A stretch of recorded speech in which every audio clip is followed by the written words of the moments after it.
Okay, so today's prophetic word is going to be get back to work. Internal conflicts. Get back to work. And today we are going to be speaking of internal conflicts. Okay. I say conflicts that are happening amongst God's people. Okay. At this time. I say. Okay. So I was sitting, sitting before the Lord last night, and I was just worshiping and praying in the secret place and receiving some revelation. Hey, and God led me to read Nehemiah. Okay. Now, before I read, we're going to talk about Nehemiah chapter 5.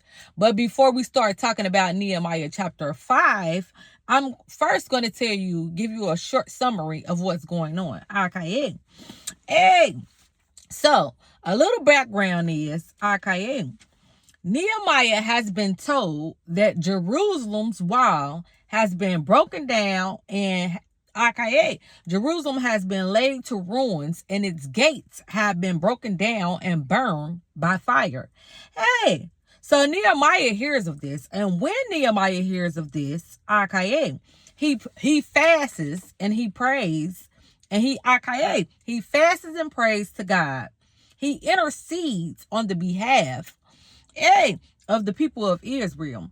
He appeals to God about the matter. So when Nehemiah hears, what's going on in Jerusalem, he fasts and he prays.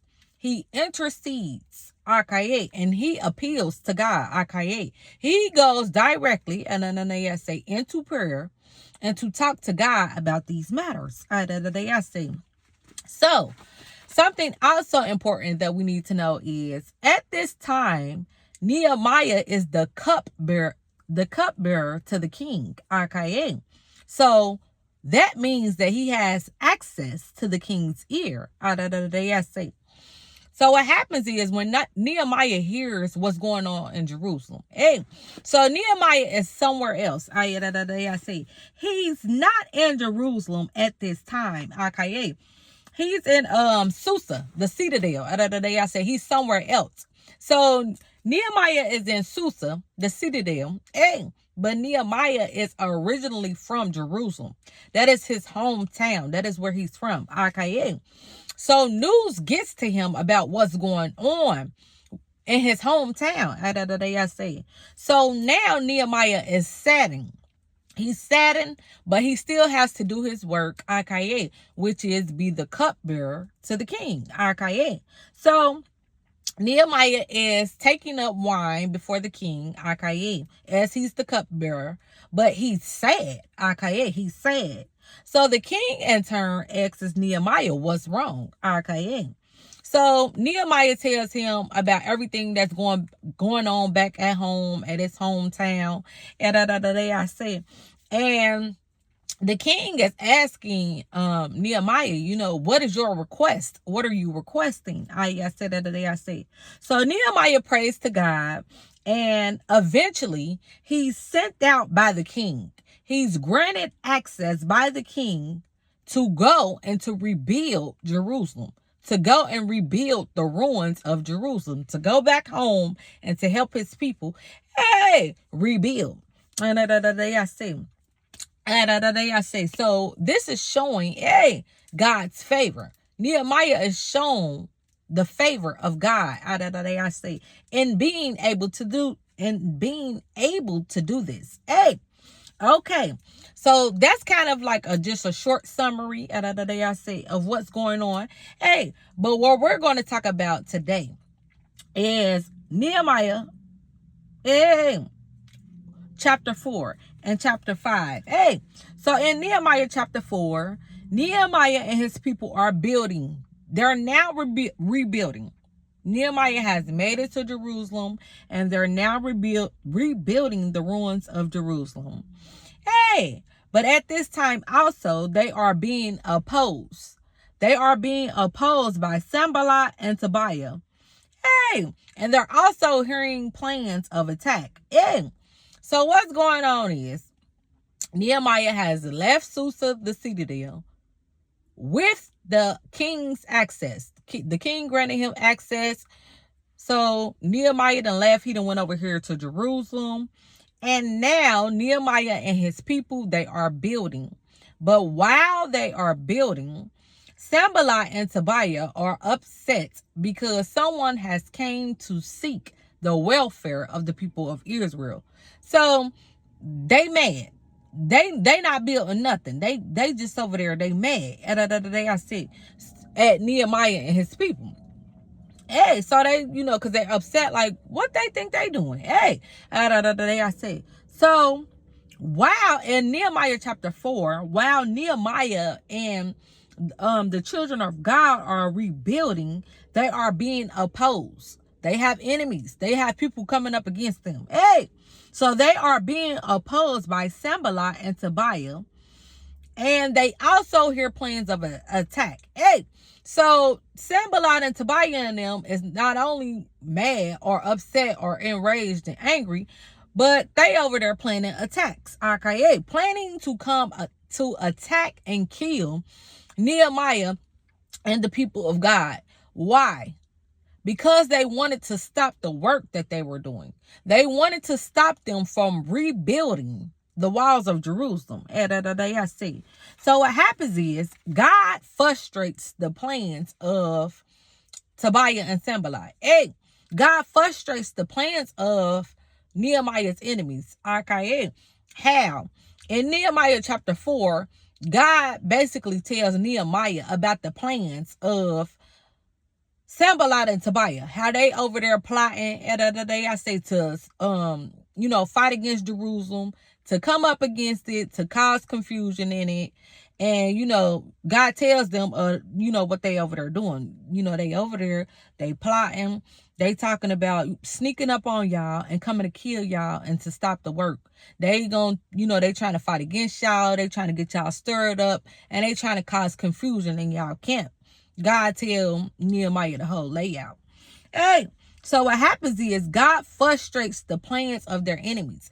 So not only did God tell Nehemiah what was going on, but then Sanballat and them somehow hears that Nehemiah and them know like what we planning to do. Like, man, like, so now they can't follow through with what they were going to do because Nehemiah and them expecting them.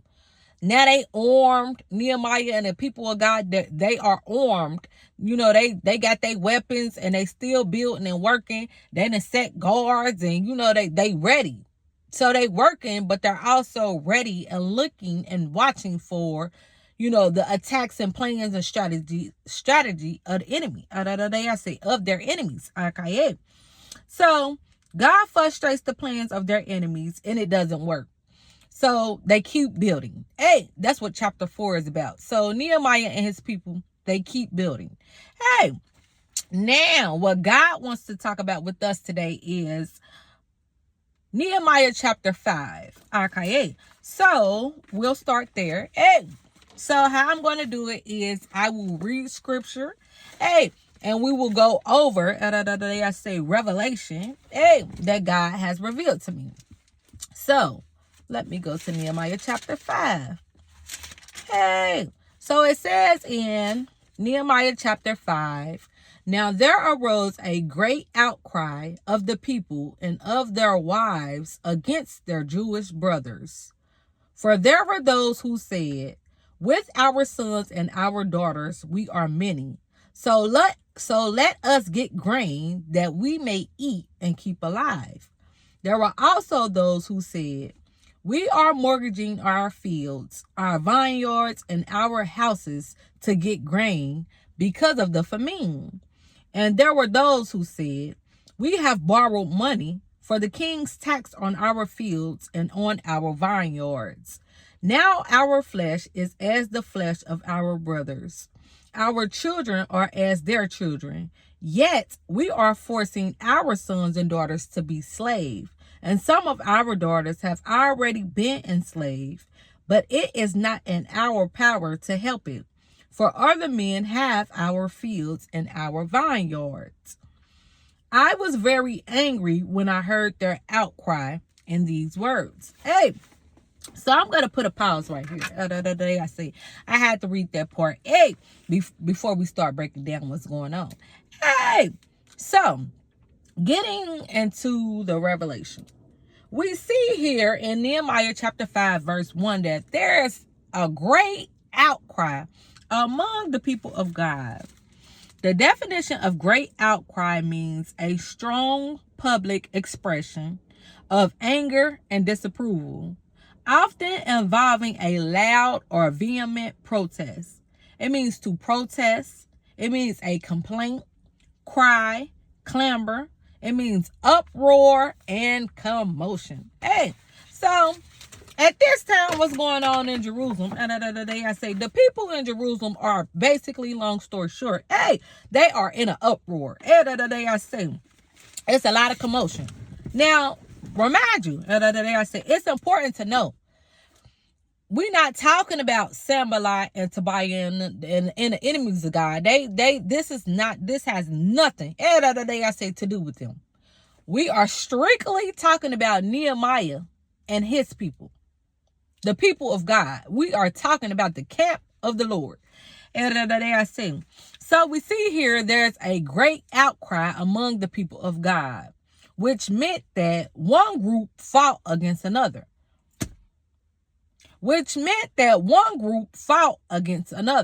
Now, hear me clear. Nehemiah and the people of God are all together, yet and still, in the midst of them, one group is coming against another. You know how it is when it's a lot of people gather. I say a lot of different personalities and things like that. So there's bickering back and forth going on inside of the camp of Nehemiah. Okay. So there's a great outcry among the people of God, which meant one group fought against another. And we can see here that strife has risen among the people of God. What we have to understand is when God's people fight against one another, they are certainly neither fighting the real enemy, nor are we getting God's work done. When the people of God fight one another, we are certainly not fighting the real enemy. We're not fighting who we're supposed to be fighting. Nor are we getting God's work done. We are not getting God's work done. We are not doing what God has called us and appointed us and chosen us to do. So why is this? So scripture tells us that there's a great outcry going on at this time, but why? So let's get into the reason. I read the reason and we're going to talk about it. The reason that all of this is going on is because of money problems.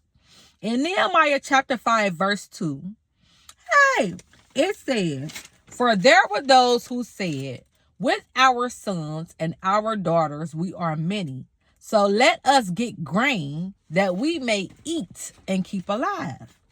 So this is showing us that people had money problems because they worked hard on the walls and did not spend the same time on providing for the needs of their households.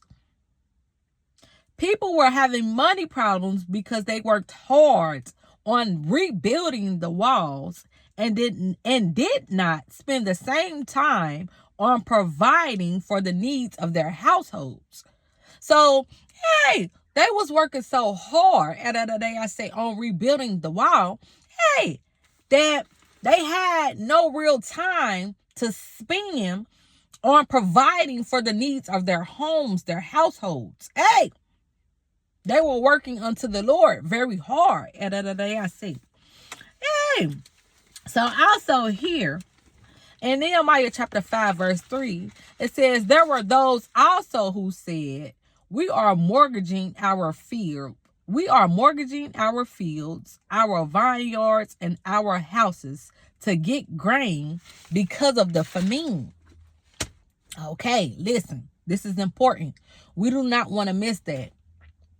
At this time, when Nehemiah and his people are rebuilding, there's a famine. there's a famine. A famine is extreme scarcity of food. It's food shortages.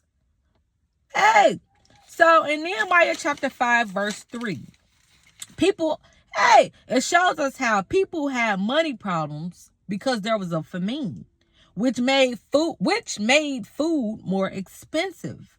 It was so expensive that some people mortgaged their property to provide for food. Hey, so this famine, I say, was no light famine. Hey, people money problems and money troubles were so severe. Hey, and food had become so expensive that some people mortgaged their property to provide food for their family. I see. Okay. Hey, we also see here in Nehemiah chapter 5, verse 4. Hey, and there were those who said, we have borrowed money for the king's tax on our fields and on our vineyards. Hey, so, people had money problems because the government kept taxing them, even though they weren't working as much and the cost of living went up. Hey,